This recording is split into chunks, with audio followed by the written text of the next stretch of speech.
America has always been a country that thrives on spectacle. We don't just witness history, we turn it into a screenplay, a bestseller, a social media rabbit hole that no one climbs out of the same way they went in. And when something big happens, something that shakes the ground beneath our feet, we don't just ask, what happened? We ask, who really made it happen?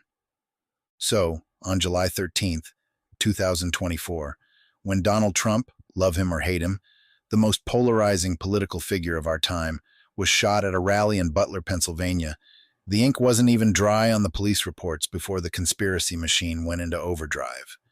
A lone gunman, a bullet grazing his ear, a dead attendee, a sniper team that made sure the shooter wouldn't be answering any questions.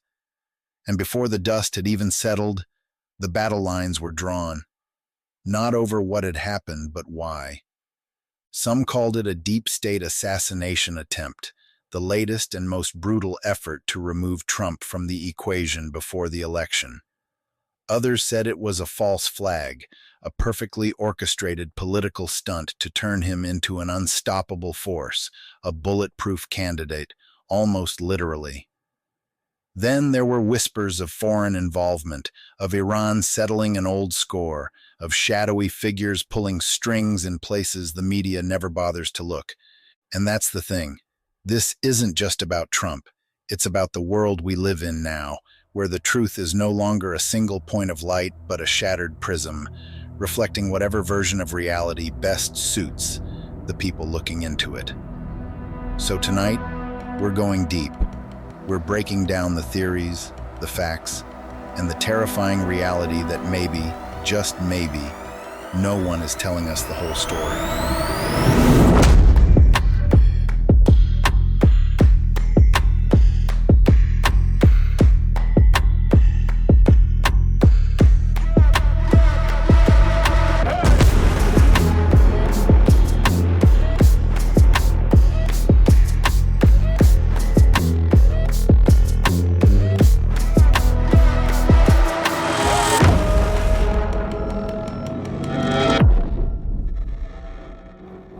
There's a version of this story that's simple, the kind of version that fits neatly into a headline, a press conference, a White House statement.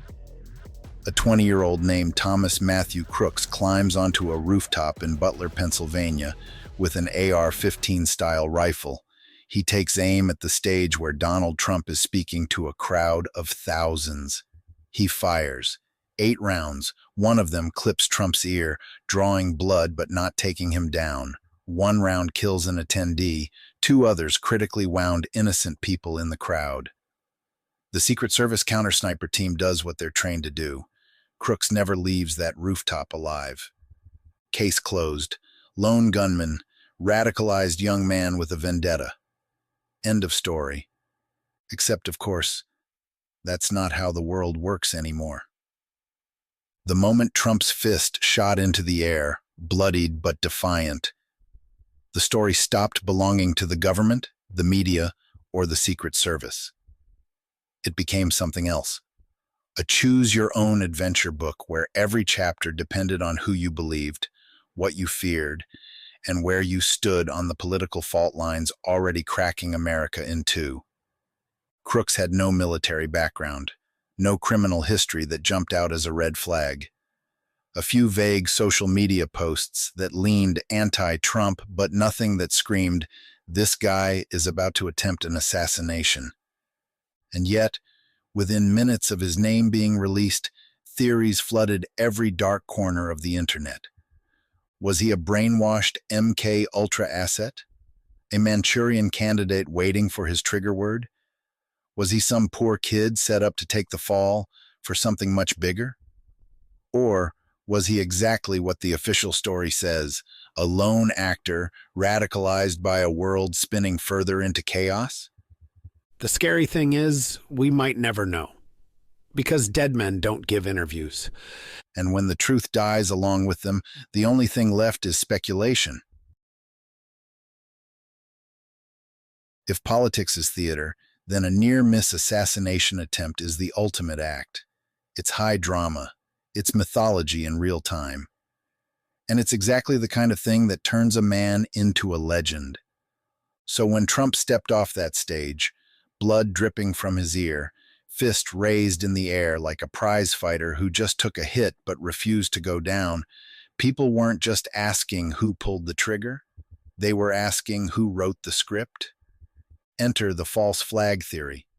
The idea that this wasn't an attack at all, but a perfectly engineered moment designed to transform Trump from a candidate into a cause. A man literally willing to bleed for America. The logic here is ruthless but simple. Nothing rallies a political base like the image of their leader surviving an assassination attempt. It shifts the narrative overnight. The conversation isn't about policies anymore, or lawsuits or indictments. It's about survival, about destiny, about justice.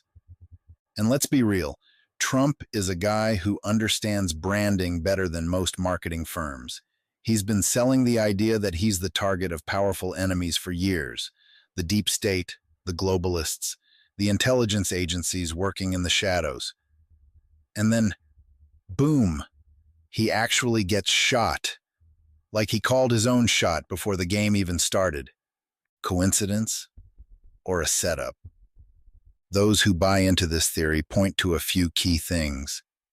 The way Trump reacted, the fist, the defiance, the immediate return to campaigning. It was cinematic, almost too perfect. The shooter's quick elimination. No interrogation, no manifesto, no explanations, just a dead suspect. Convenient. The media narrative flip. The moment that bullet grazed his head, the entire election changed. This wasn't about Trump versus Biden anymore. It was about Trump versus the forces that supposedly wanted him dead. Of course, the problem with false flag theories is that they require a lot of moving parts. The Secret Service isn't exactly known for playing pretend. Real people were shot. A real man died. The kind of chaos that follows an actual shooting isn't the kind of thing you can script without things going horribly off the rails.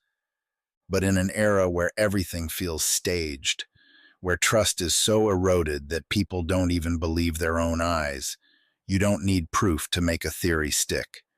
You just need a reason for people to want to believe it.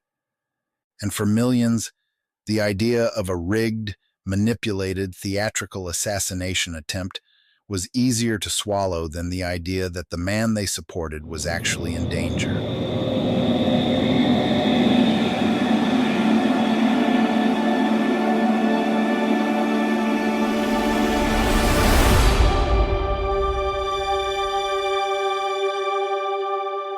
If the false flag theory painted Trump as the mastermind, the deep state theory cast him as the hunted, not the architect of his own near-death experience, but the target of something much older, darker, and more entrenched. The idea that the government kills its own leaders isn't some tin-foil hat fantasy. It's history. John F. Kennedy, Malcolm X, Martin Luther King Jr., Robert Kennedy. Whether you believe in lone gunmen or CIA-backed coups, the fact remains. America has a habit of seeing its most disruptive political figures taken out under suspicious circumstances. And Trump? He didn't just disrupt the system, he declared war on it. Since his first campaign, he's been talking about draining the swamp. But here's the thing about swamps. Things live in them. Things with power, things with reach, things that don't like being disturbed. For years, Trump made enemies in every powerful corner of Washington, the intelligence community. Trump humiliated the FBI and CIA, calling them corrupt deep state operatives. He exposed and mocked their failures. If there's one thing agencies like that hate, it's unpredictability. The military-industrial complex. Trump's policies disrupted defense contracts, foreign interventions, and the quiet, ongoing business of war. He pulled out of deals, changed alliances, and openly questioned America's involvement in endless overseas conflicts. That doesn't make friends in the right places. The bureaucracy. The faceless machine of Washington. The career politicians, the lifelong appointees, the unelected decision-makers who keep the system running, regardless of who sits in the Oval Office. These are the people who don't like wild cards. And Trump? He was the ultimate wild card. So when bullets started flying in Butler, Pennsylvania, it didn't take long for the deep state theory to surface. This wasn't just some kid with a rifle. This was a hit. An attempt to remove the problem before the problem could return to power. And when that failed, it became a warning shot. A message sent in lead and gunpowder. The biggest red flag for believers of this theory? The shooter's death. No trial. No interrogation. No manifesto explaining his motive. Just a quick, clean execution by the counter-sniper team. A dead suspect can't talk. A dead suspect doesn't get to tell his side of the story. And the timing? Too perfect. Trump was rising in the polls, the election was heating up, and suddenly, boom, a bullet flies. A moment later, he's more powerful than ever. Either the deep state failed, or they wanted him to win in the most chaotic, fear-driven way possible. That's the thing about conspiracy theories. They always have an answer for everything. The deep state theory makes perfect sense if you already believe the government is a ruthless, faceless machine that silences its enemies. And let's be honest, history doesn't exactly argue against that. But was Crooks an asset? A programmed killer? A sleeper agent waiting for activation? Or was he just another angry young man who got caught up in the madness of a collapsing world? In the end, we may never know. Because if the deep state did try to take out Trump, do you really think they'd leave behind a trail of breadcrumbs for us to follow? Revenge is a dish best served cold. And sometimes it takes 4 years to hit the plate. There's a saying in intelligence circles: nations don't forget. Leaders do. And if there's one nation that keeps its receipts, it's Iran. This theory, the idea that Iran was behind the assassination attempt, didn't just materialize out of nowhere. It was planted in the soil of history, watered by political vendettas, and harvested the moment Trump hit the ground bleeding. The Soleimani factor. Let's rewind to January 3, 2020, the night a U.S. drone turned Qasem Soleimani into a pile of burning wreckage on an Iraqi highway. Soleimani wasn't just any general.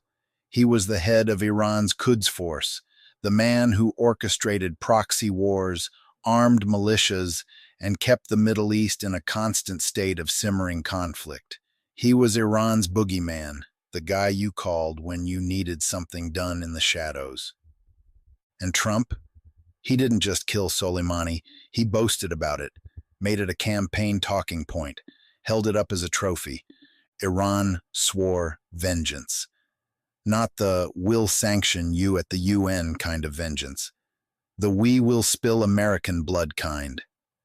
In the months leading up to Trump's shooting, U.S. intelligence was already warning that Iran was actively plotting to assassinate high-profile American officials. The DOJ even indicted Iranian operatives for planning to take out former Secretary of State Mike Pompeo and John Bolton. If they were gunning for those guys, why wouldn't Trump be on the list? A lone gunman or a proxy? If Iran wanted Trump dead, they wouldn't need a precision missile strike. They wouldn't need an international conspiracy. They'd need one guy, one radicalized mind, one person willing to pull the trigger. And Thomas Matthew Crooks? He fit the mold. A young, impressionable male. A shooter with no direct ties to any intelligence agencies or extremist groups. A guy who could be influenced remotely, through social media, ideology, or recruitment networks. Here's how the theory goes. Crooks didn't wake up one morning and decide to kill Trump. Someone nudged him in that direction. Slowly, subtly. A well-placed message here. A bit of propaganda there. Maybe a little funding. funneled through channels that never lead back to Tehran. That's how modern proxy warfare works. You don't send your own guys, you inspire someone else's. The problems with this theory. Here's where it gets messy. No direct link. So far, zero evidence connects Crooks to Iran, foreign money, or radical Islamic groups. No mysterious wire transfers, no encrypted messages, just a kid with a gun and a death wish. Why now? If Iran really wanted Trump dead, they had years to make their move. Why wait until the middle of an election cycle, where the political fallout could backfire? The incompetence factor. If Iran or any nation-state wanted Trump gone, would they really leave it up to a 20-year-old amateur? The hit was sloppy. The Secret Service counter-snipers neutralized him in seconds. That's not how you carry out a successful operation. The final verdict. The Iran theory makes sense, but only if you want it to. It plays into real political history, real threats, real grievances. But there's a difference between motive and evidence. Iran had every reason to want Trump dead. That doesn't mean they actually made it happen. Still, in a world where state-sponsored assassination is very real, it's a theory that won't die easily. And maybe that's the real point. If you can't prove something didn't happen, how do you ever convince people it wasn't real?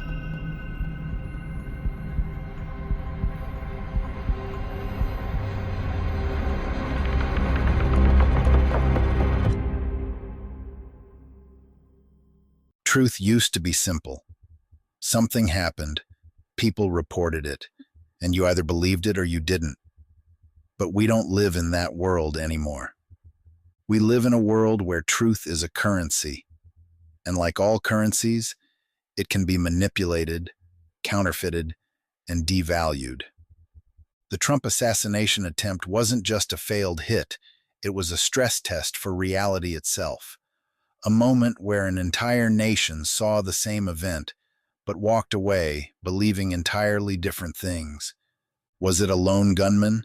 A false flag operation? A deep state hit? An act of foreign revenge? Take your pick. Because in 2024, the truth is whatever you want it to be. How we got here. Conspiracies aren't new. They've always been there, lurking in the background, whispered in dimly lit bars and scrawled in the margins of history books. But something changed. Social media replaced journalism. In the past, if you wanted news, you had to wait for a reporter to verify it. Now, you open your phone, and within seconds, you're bombarded with 100 different interpretations of the same event. No vetting, no fact-checking, just raw, unfiltered chaos. AI and misinformation blurred the lines. Fake images, deepfake videos, fabricated evidence. It's getting harder to tell what's real and what's an illusion. If someone showed you a leaked video of a shadowy figure whispering into the shooter's ear the night before the attack, would you believe it? Could you even prove it was fake? People stopped trusting institutions. The government, the media, intelligence agencies, these are the people who are supposed to tell us the truth. But decades of lies, corruption, and political manipulation have left the public numb. Now, we assume we're being lied to. The only question is, by who? The conspiracy machine. The Trump shooting didn't just generate conspiracies, it was designed for them. Think about it. The lone gunman was killed instantly. No trial, no answers, just a corpse. Security failures left glaring questions. How did he get on that rooftop? How did he get that close? Who screwed up? Trump walked away stronger. Whether it was an actual attack or not, the event supercharged his campaign. His supporters saw a man willing to take a bullet for them. His enemies saw another reason to question everything. It was the perfect event for a world that doesn't believe in reality anymore. the future of truth. Here's the real danger. It doesn't matter what actually happened that day. The damage is already done. The doubt has been sown. The battle lines have been drawn. And now, every major event, from political assassinations to global conflicts, will be viewed through this same shattered lens. There was a time when people argued over what to do about reality. Now, we're arguing over whether reality even exists. And that's the scariest conspiracy of them all.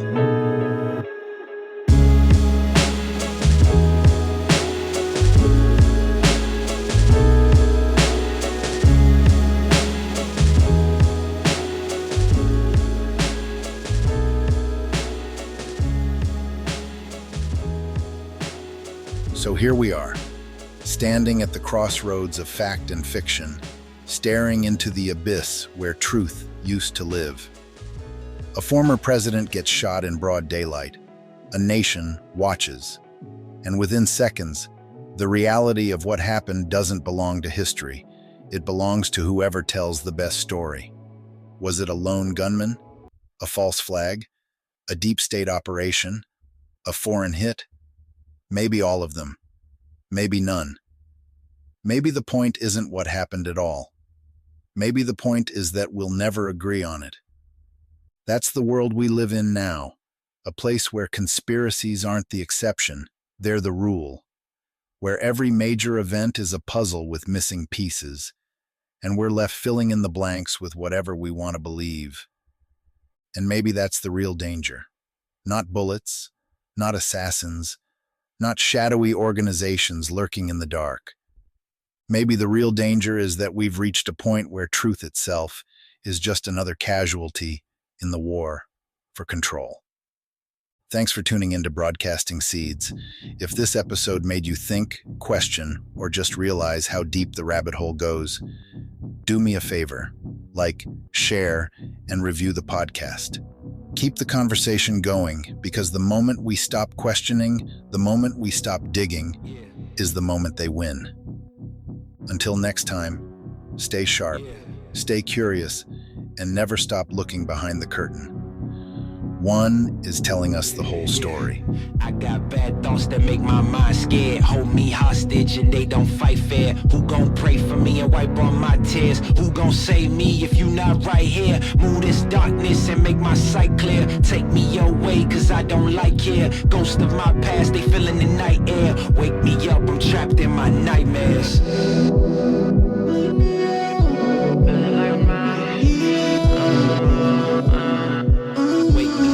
Trapped in my nightmares.